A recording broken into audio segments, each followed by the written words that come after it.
Hi everyone, yours and mine, everyone else out there. Carolina Panthers lost a tough one in overtime by the score of 34-28 to the Minnesota Vikings. My name is Shakir Bartal. I'm driving home from the game right now. So ladies and gentlemen, as I mentioned a second ago, the Panthers lost in overtime 34-28. And this game, ladies and gentlemen, is extremely frustrating loss for the Carolina Panthers. And sure, Carolina Panthers came back from trailing by 11 points with 5.5 minutes left in the game. They got a field goal, then they got a touchdown and 2-point conversion with about 40 seconds left in the game. The Vikings drove downfield and missed a field goal right with 6 seconds left in the game. Missed 47-yard kick by Vikings kicker Greg Joseph right to the right. The game went to overtime.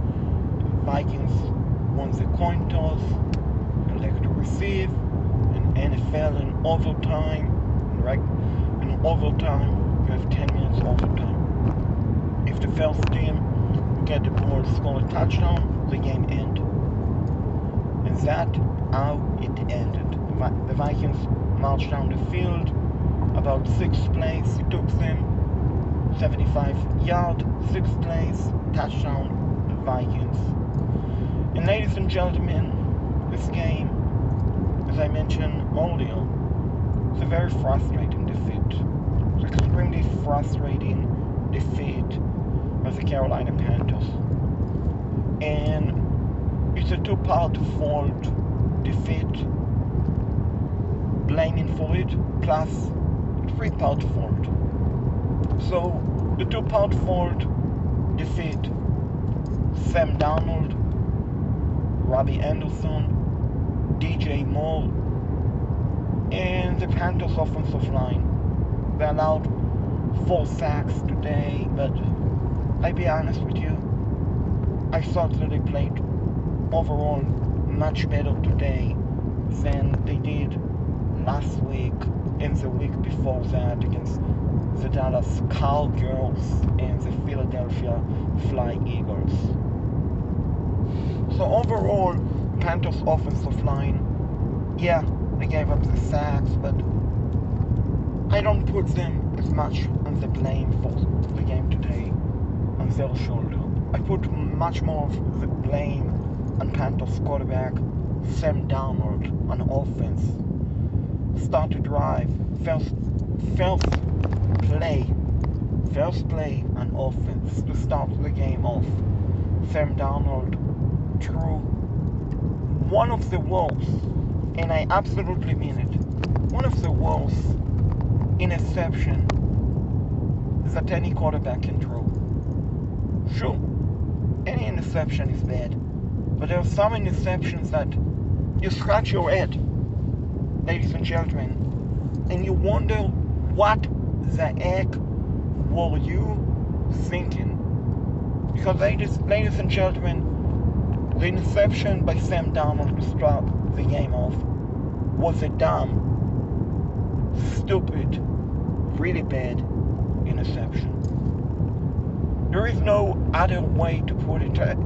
Okay, they can use stronger, inappropriate language, but it's not going to do any good. And you get the point, ladies and gentlemen. It was a really bad, horrendous throw, unacceptable throw by Darnold. Then Darnold had a situation where in the second pardon me, before the end of the first half. For the end of the first half, he missed the throw. A couple of plays before the end of the first half, he missed a throw that honestly should have been an interception by the Vikings. And then in the third quarter, Sam Darnold lost the ball on a fumble. Sacked fumble.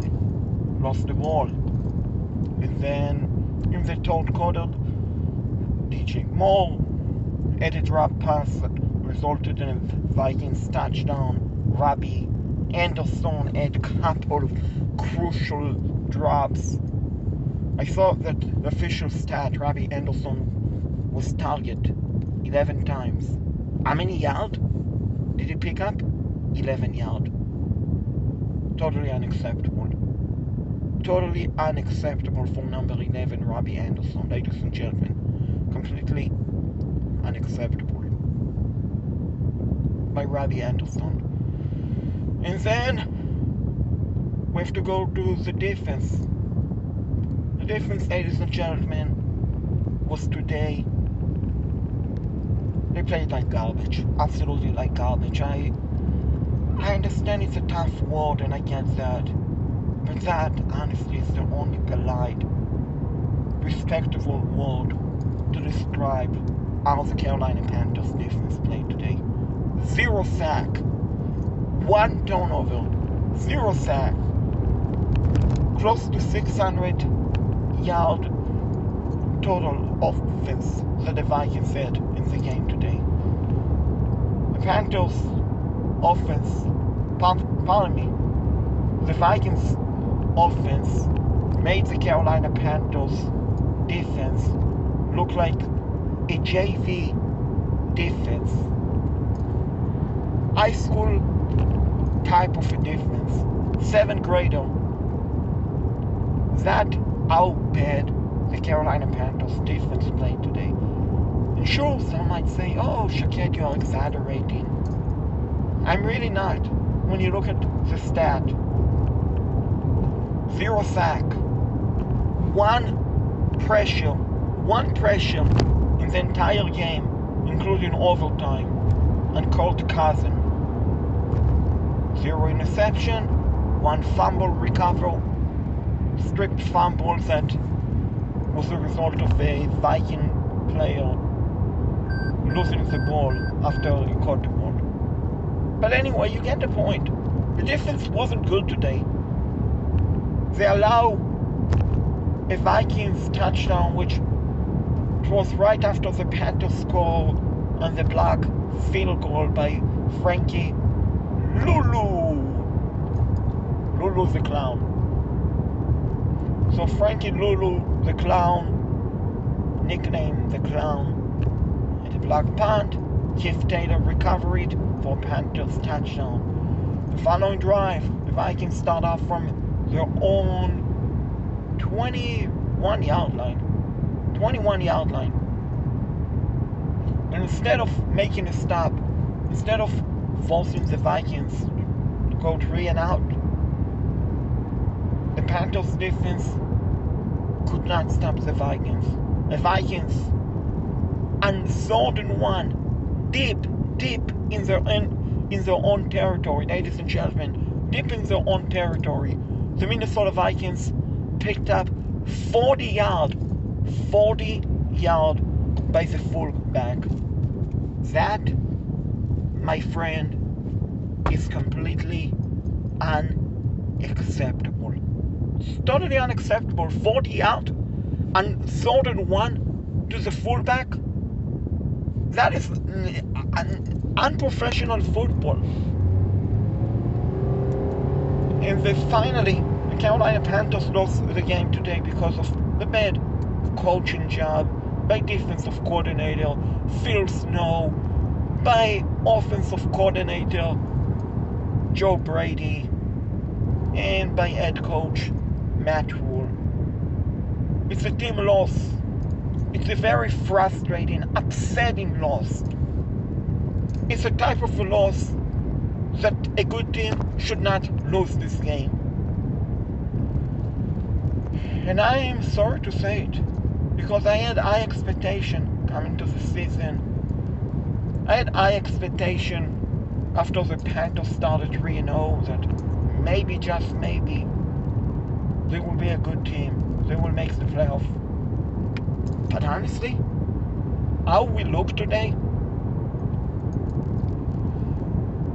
I'll be honest with you, ladies and gentlemen, I'm not sure that this Carolina Panthers team will win more than 7 games, if that. And this is so frustrating, ladies and gentlemen.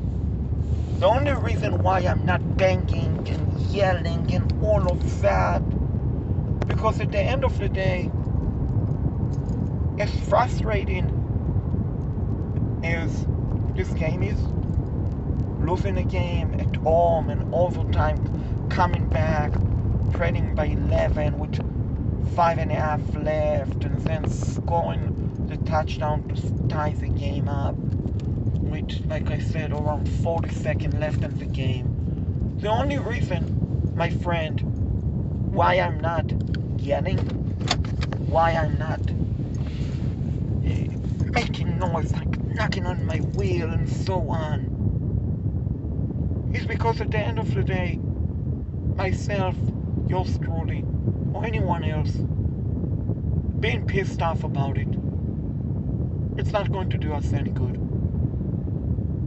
It's really not going to do us any good. It's not going to make the Carolina Panthers play better. It's not going to make Sam Darnold stop throwing interceptions, stop committing stupid turnovers. It's not going to make Robbie Anderson stop dropping catchable pass or DJ Moore fumbling after reception. It's not going to make the defense get more sacks or get a pressure on the quarterback. It's not going to make Matt Rule, Joe Brady, Phil Snow calling a better game. It's not going to make the Panthers offensive line stop giving up sacks and owning their entire paycheck. But you know who is going to be upset about all of this, ladies and gentlemen? It's you. It's everyone else out there who's a Carolina Panthers fan.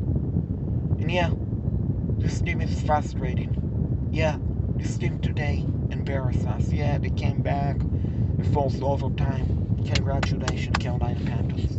Congratulations.